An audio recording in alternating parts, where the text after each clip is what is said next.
Hi friends, எல்லாருக்கும் வணக்கம். நான் ராணி, இவங்க வனிதா. அனைவருக்கும் வணக்கம் நண்பர்களே. இப்போ வனிதா பார்த்தீங்கன்னா அவங்க வந்து விவசாயம் பண்ணிகிட்ருக்காங்க, தனியாக தான் இருக்காங்க. ரொம்ப நல்ல அக்கா, எனக்கு பிடிச்ச ரொம்ப ரொம்ப நல்ல அக்கா இவங்க வந்துட்டு விவசாயம் பண்ணுறது எனக்கு ரொம்ப பிடிக்கும். ஸோ அவங்கள ஒரு ஜஸ்ட் ஃபார் ஒரே ஒரு பேட்டி மட்டும் உங்களுக்காக. இப்போ வனிதா அக்கா வந்து துளசி பயிரிடுவாங்க, உளுந்து, இன்னும் நிறையா பயிரெலாம் இடுவாங்க.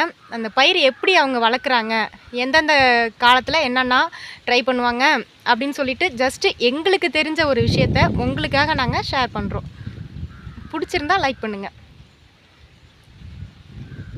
சொல்லுங்கள் வனிதா, உங்கள் பேர் என்னன்னு சொல்லி எங்கள் சேனலுக்கு ஒரு இன்ட்ரடியூஸ் கொடுத்துருங்க.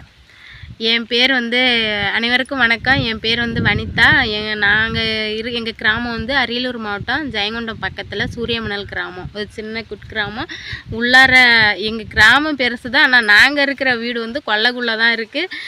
மேடமே ரொம்ப கஷ்டப்பட்டு தேடி நான் அதெல்லாம் சொல்லி என் ஊரில் நிறைய பேருக்கு நான் யூடியூப் சேனல் வச்சுருக்கேனே தெரியல. நான் ஊர்கால்படையில் இருக்கேன். அதெல்லாம் சொல்லி விசாரித்து தான் அவங்க வந்து என்னை பார்க்குறதுக்காக வந்தாங்க. ரொம்ப கஷ்டப்பட்டு வந்தாங்க. எக்கா உங்களை ரொம்ப நாளாக நான் ஃபாலோ பண்ணிகிட்ருக்கேன். உங்கள் வீடியோலாம் சூப்பர், ரொம்ப கஷ்டப்படுறீங்க, கஷ்டப்பட்டு விவசாயம் பார்க்குறீங்க, உங்கள்கிட்ட பேசணும் அப்படின்ட்டு வந்து என் கூட 2-3 டான்ஸ்லாம் பண்ணி வீடியோ எடுத்து போட்டிருக்காங்க. என்ன ஆட சொன்னாங்க எனக்கு தெரில, எனக்கு தெரிஞ்சதை எடுத்து போட்டிருக்கோம். கேளுங்க என்ன கேட்கணுன்னு. எனக்கு ஒரே ஒரு பையன், நாங்கள் அம்மா வீட்டில் தான் இருக்கோம். அம்மா வீட்டில் எல்லாம் சேர்ந்து தான் விவசாயம் பண்ணுறோம். தம்பி தான் விவசாயம் பண்ணிகிட்ருக்கான். எல்லோரும் ஒரு வீட்டில் தான் இருக்கோம். அதனால எல்லாருமே சேர்ந்து விவசாய வேலை தான் பார்க்குறோம். ஓகேக்கா, இப்போ நீங்கள் வந்துட்டு ஒரு ஜாயின்ட் ஃபேமிலின்னு சொல்லியிருக்கீங்க, அதுக்காகவே உங்களுக்கு ஒரு பெரிய கைத்தட்டல். நன்றி. இப்போ வந்து நீங்கள் என்னென்ன பயிரெலாம் செய்வீங்க, கொஞ்சம் இன்ட்ரடியூஸ் கொடுங்களேன். இப்போதைக்கு வந்து நம்மள்ட்ட இருக்கிறது வந்து துளசி போட்டிருக்கோம். துளசி, மாசி பச்சலை, உளுந்து. 3 நாளாக உளுந்து பிடிங்கிருக்கோம். இன்னும் உளுந்து அடிக்கலை. ஏன்னா இப்போ வந்து நம்ம அரியலூர் மாவட்டத்தில் முந்தா நாள்லாம் கிளைமேட்டு மழை வர மாதிரியே இருந்துச்சு. அதனால் உளுந்தை பிடுங்கி பாதி வச்சுருந்தோம். அப்புறம் நேற்று வெயில் அடிக்கவும் நேற்று பாதி பிடுங்கி எல்லாத்தையும் வச்சுருக்கோம். நான் அடிக்கலை. இன்றைக்கும் நாளைக்கும் காய வச்சு மிஷின் வர வச்சு தான் அடிக்கணும். இப்போதைக்கு இதாக இருக்குது. முந்திரி எல்லாம் காய்க்கிற சமயத்தில் இருக்குது. இனிமேல் முந்திரி சீசன் தானே, கொட்டை காய்க்க ஆரம்பிச்சிரும். சித்திரை மாதம் பங்குனி சித்திரைக்கெல்லாம் கொட்டை விழ ஆரம்பிச்சிரும். அப்புறம் கொட்டை பிறக்கிற வேலை தான். இப்போ துளசிலாம் நிறையா அறுவடை இப்போ முடிஞ்சு அடுத்து மறுபடியும் அது வந்து கொஞ்ச நாள் தான் வச்சுருப்போம். ஒரு 6 மாதத்துக்கு இப்படி தான் அறக்குவோம். அப்புறம் உடனே மறுபடியும் ஏர் ஓட்டிட்டு மறுபடியும் கன்று ஆர்டர் போட்டு வர வச்சு நடுவோம். மாசி பச்சலையும் அது மாதிரி தான். அது கொஞ்சம் நாள் தான் வச்சுருக்க முடியும். அறுக்க கொடுத்துக்கிட்டே இருக்கும். அறுத்து கொண்டு போய் கும்பகோணம் மார்க்கெட்டில் தம்பி தான் போட்டு வருவான். அது ஒரு 5 டைம் 10 டைம் அறுத்துட்டோன்னா அதுக்கப்புறம் ரொம்ப அடிக்கட்டையாக இதாகிடும். அப்புறம் அதை மறுபடியும் அழிச்சிட்டு மறுபடியும் புதுப்பிக்கணும். கன்று வாங்கி வந்து போடுறதும். மாசி பச்சலைக்கு வந்து அந்த கிள்ளி வச்சாலே ஊனி வச்சாலே பழிச்சிக்கும். ஓகேக்கா, இப்போ நீங்கள் வந்து துளசி செடியை வந்துட்டு எந்த மாதத்தில் பயிரிடுவீங்க அப்படின்லாம்? அது எந்த மாதம்லாம் கிடையாது. நாங்கள் இப்போதைக்கு இப்போ வந்து அறுவடைலாம் ஒரு 10 டைம் போல் அறுத்துட்டோம்.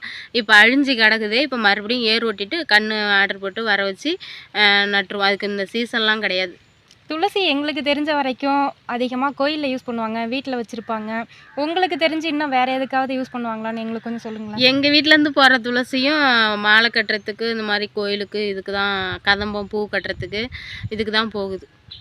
கும்பகோணம் மார்க்கெட்டுக்கு தான் போகுது. அது இன்னும் வெளியூருக்குலாம் நிறையா அனுப்பி வைக்கிறாங்க. அது என்னென்ன ஊர்லாம் தெரில, தம்பிக்கு தான் தெரியும். ஓகேக்கா, அடுத்தது நீங்கள் மாசி பச்சலைன்னு சொன்னீங்கல்ல, அது எதுக்காக யூஸ் பண்ணுறீங்க?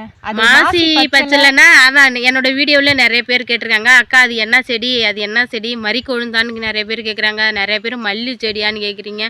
அது வந்து மாசி பச்சலைங்கிறது வந்து கதம்பம் பூவில் ஒரு பச்சை கலர் தழை வச்சு கட்டுவாங்கல்ல, கதம்பம் பூவில் ஒரு பச்சை கலர் தழை வச்சு கட்டுவாங்க, அதான் மாசி பச்சலை. வேறு ஒன்றும் இல்லை. அது மாலைக்கு கட்டுவாங்க, கதம்பம் பூவில் வச்சு கட்டுவாங்க மாசி பச்சலை. அதுக்கு பட்ட பேர் இது என்னது, மறிக்கொழுந்து சக்காலத்தி அப்படின்னு சொல்லுவாங்க கிராமத்தில். அது அந்த மறிக்கொழுந்து வாசனையில் பாதி வாசனை வரும். அந்த இலை மாதிரியே தான் இருக்கும். ஓகேக்கா, வேறு என்ன பயிர் வச்சுருக்கீங்க? இப்போதைக்கு உளுந்து, இந்த துளசி, மாசி பச்சலை, இதுதான். கத்திரி போட்டிருக்கோம். கத்திரிக்காய் அவ்வளோவா நஷ்டம். களை வெட்டின கூலிக்கு கூட ஆகலை. குரங்கு தொல்லை தாங்கலை. குரங்கு நிறைய வீணாகிடுச்சு. கத்திரிக்காய் நல்லா ரேட்டு போகுது, ஆனால் எங்களால் பறித்து விற்க முடியல. அதான் அந்தளவுக்கு குரங்குக்கு எங்களால் காவு காக்கவே முடியல. அது வந்து பாழாக்கிடுச்சு. மழை பெஞ்சத்தில் பாதி சவுறு போயிடுச்சு. அப்போ நீங்கள் ஃபுல்லாக நம்பி இருக்கிறது விவசாயத்தை மட்டும்தான். விவசாயம் ஒரு டைம் கிடைக்கும், ஒரு டைம் கிடைக்காமலையும் போகும். கிடைக்கிறப்ப 10 ரூபா கிடைக்கும், கிடைக்காதப்ப 10 ரூபா நஷ்டம். நம்ம வட்டிக்கு கடன் வாங்கி நஷ்டத்துக்கு தான் ஆகுது. நான் விவசாயத்தையே நம்பி தான் இருக்கோம். என்ன பண்ணுறது, வேறு வேலையும் எதுவும் செய்ய முடியல. இப்படியே ஓடுது, கடன் பொழப்புலேயே ஓடிக்கிட்டு இருக்கு.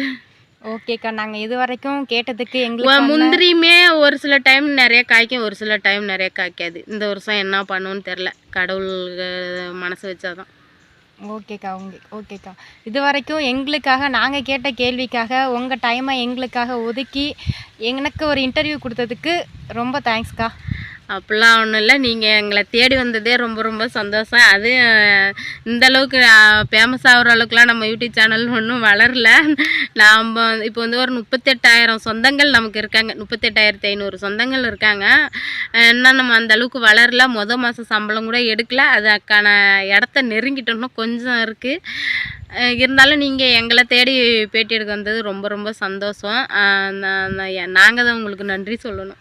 ஓகேக்கா, ரொம்ப தேங்க்ஸ்க்கா. ரொம்ப ரொம்ப நன்றி. அனைத்து சொந்தங்களுக்கும் நன்றி. எல்லாரும் வி அஜய் சன்னாபனிதா யூடியூப் சேனலை பாருங்கள், லைக் பண்ணுங்கள், ஷேர் பண்ணுங்கள். மறக்காமல் நம்ம சேனலுக்கு சப்போர்ட் பண்ணுங்கள் நண்பர்களே. Okay bye. தேங்க்யூ.